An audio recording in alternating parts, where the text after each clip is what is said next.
உலக மக்கள் எல்லோருக்கும் வணக்கம். சுபிக்ஷா டிவி வாயிலாக நான் உங்கள் ஜி கோபால் பேசுகிறேன். இன்னைக்கு நான் பேசக்கூடிய பலன் என்ன அப்படின்னா, சனி பகவானின் வக்ரம். இந்த சனி பகவானின் வக்ரமாகப்பட்டது ஜூலை மாதம் 13ஆம் தேதி ஸ்டார்ட் ஆகி நவம்பர் மாதம் 28ஆம் தேதி முடிவடைகிறது. கிட்டத்தட்ட ஒரு 130 நாள் கணக்கு வச்சுக்கலாம். இது பார்த்தீங்கன்னா மேனத்தில் இருந்து பின்னோக்கி நகர்ந்து கும்பத்துக்கு வருது இந்த சனி பகவான். அப்ப அந்த சனி பகவானுடைய பலன் நம்முடைய விருச்சக ராசிக்காரங்களுக்கு எப்படி இருக்கும்? இந்த விருச்சக ராசிக்காரங்களுக்கு அர்த்தாஷ்டம சனியிலிருந்து இப்பதான் சனி பகவான் 5ஆம் இடத்துக்கு வந்திருக்கிறார்.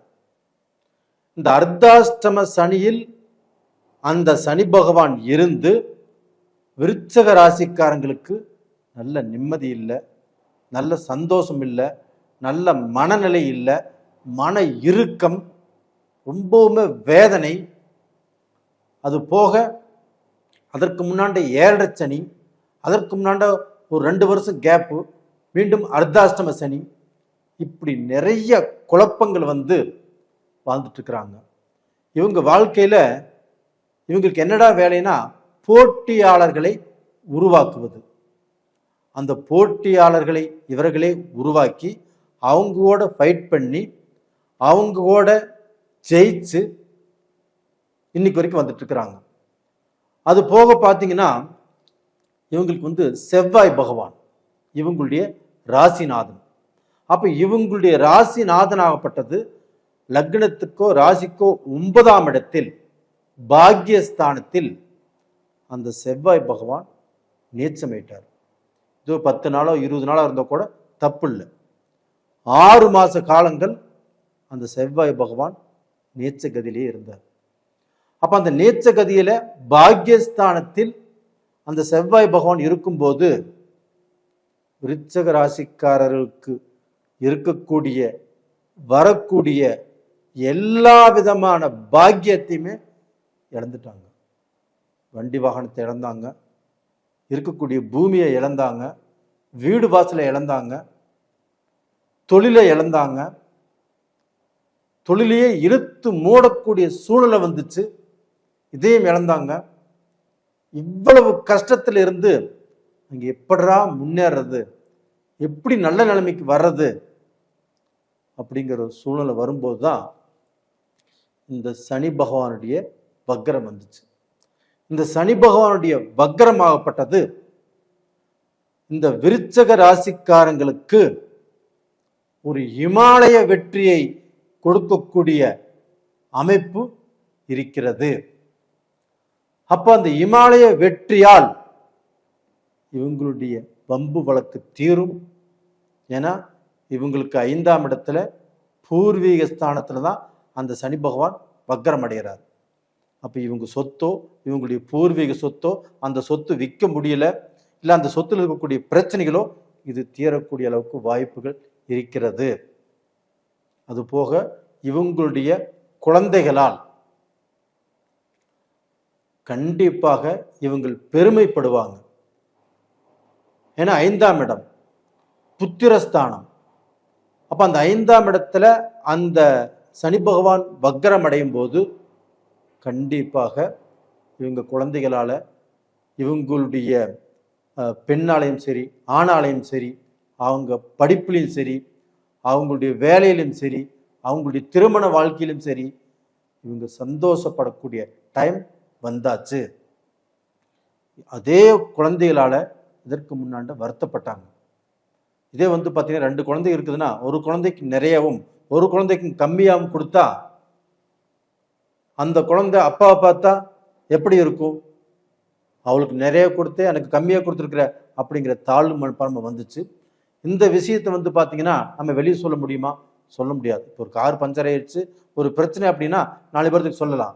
இதே மக்களுக்கு நாமளே குறை வச்சுட்டு நம்ம வெளியே சொல்ல முடியுமா? சொல்ல முடியாது. அப்படிப்பட்ட சூழ்நிலையிலிருந்து இப்போ தப்பிச்சிட்டீங்க. அது போக இந்த பீரியட்ல அதே செவ்வாய் பகவான் ஆகப்பட்டது உங்களுடைய ராசிக்கு 11ஆம் இடத்துல வந்திருக்கிறாங்க. அப்போ அந்த 11ஆம் இடத்துல அந்த செவ்வாய் பகவான் வந்ததுனாலையும் அந்த சனி பகவான் வக்கரத்திலிருந்து அந்த செவ்வாய் பகவானை பார்த்ததுனாலையும் கண்டிப்பாக இந்த பீரியட்ல நீங்க மக்கள் மேல ஒரு கண் இருக்கணும். எப்படி அப்படின்னா, அவங்க வேற கோர்ஸ் எடுக்கிறேன்னு சொல்லுவாங்க, வேற ஃப்ரெண்ட்ஸுக்கூட சேர்ந்து விளையாட போறேன்னு சொல்லுவாங்க, வேற ஸ்போர்ட்ஸுக்கு போறேன்னு சொல்லுவாங்க, நான் வெளிநாடு படிக்க போறேன்னு சொல்லுவாங்க. இது நம்மளுக்கு நிம்மதியாக இருந்து அனுப்பிச்சு வைக்கலாம். நிம்மதி இல்லாத பட்சத்தில் கண்டிப்பா அவங்க மேல நம்மளுடைய கேமரா கண்களை கண்டிப்பாக அவங்கள பார்த்துக்கிறது நல்ல விஷயம். அவங்க கேட்குற எல்லாமே செஞ்சு கொடுக்கணுங்கிற அவசியம் இல்லை. இப்போ கொஞ்சம் கேர்ஃபுல்லாக பார்த்துக்கோங்க. அது போக இந்த 11ஆம் இடத்துல இந்த செவ்வாய் பகவான் இருக்கிறதுனால இதே விருச்சிக ராசியில் இருக்கிறவங்க பெண்கள் அவங்களுடைய கணவன்மார்களாகப்பட்டது சண்டையும் இல்லாமல் சச்சரவும் இல்லாமல் உங்க கூட ஒத்து போய் ஒரு சமாதானமாக, இப்போ இந்த செவ்வாய் பகவானுக்கு எந்த பிரச்சனையும் இல்லை. அப்போ அந்த செவ்வாய் பகவான் நல்லா இருக்கிறாருன்னா கணவர்னால நம்மளுக்கு எந்த கெடுதலும் இல்லாமல் இருக்கிறதே நல்ல விஷயம். அதே சமயத்தில் அந்த கணவர் மூலியமாக நீங்கள் நல்லபடியாக வாழப்போகிறீர்கள். அதே சமயத்தில் பார்த்தீங்கன்னா இந்த குரு பகவானும் சுக்கிர பகவானும் இணைஞ்சு உங்களுடைய ராசிக்கு 8ஆம் இடத்துல இருந்து அதனுடைய 7ஆம் பார்வையாக உங்க ராசிக்கு தனஸ்தானத்துல 2ஆம் இடத்தை பார்க்கறாங்க. அப்ப 2ஆம் இடத்தை பார்க்கும்போது தனம், ஐஸ்வர்யம், செல்வம், செல்வாக்கு இதற்கு குறை இருக்காது. அப்போ உங்களுக்கு நல்ல வளர்ச்சி இருக்கும். நீங்கள் நினைத்ததை சாதிக்க முடியும்.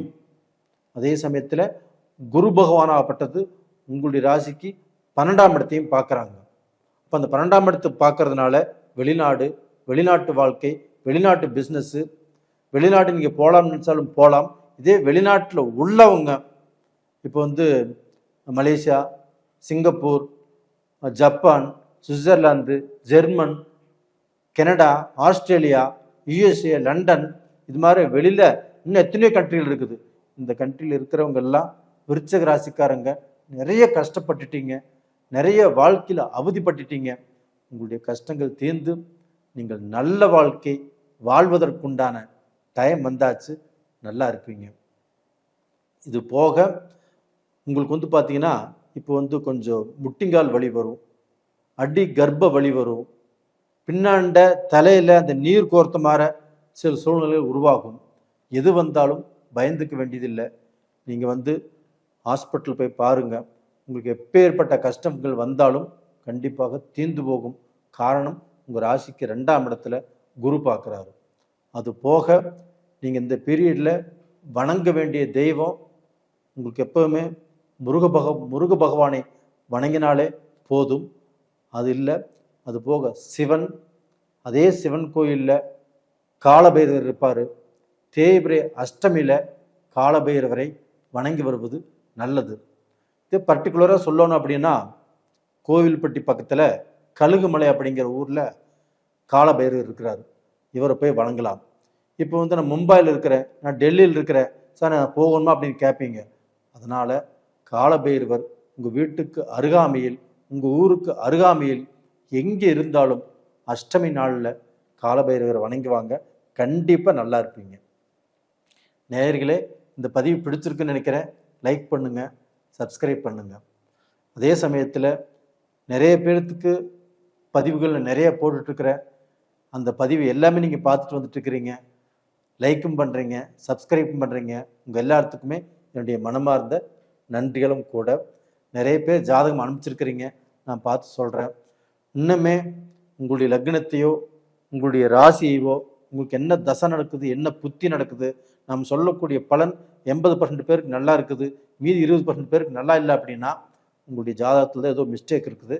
கண்டிப்பாக உங்களுடைய ஜாதகத்தை பாருங்கள், பலன் சொல்கிறேன். நேயர்களே, உங்களிடமிருந்து விடைபெறுவது உங்களின் ஜேகோபால். நன்றி, வணக்கம்.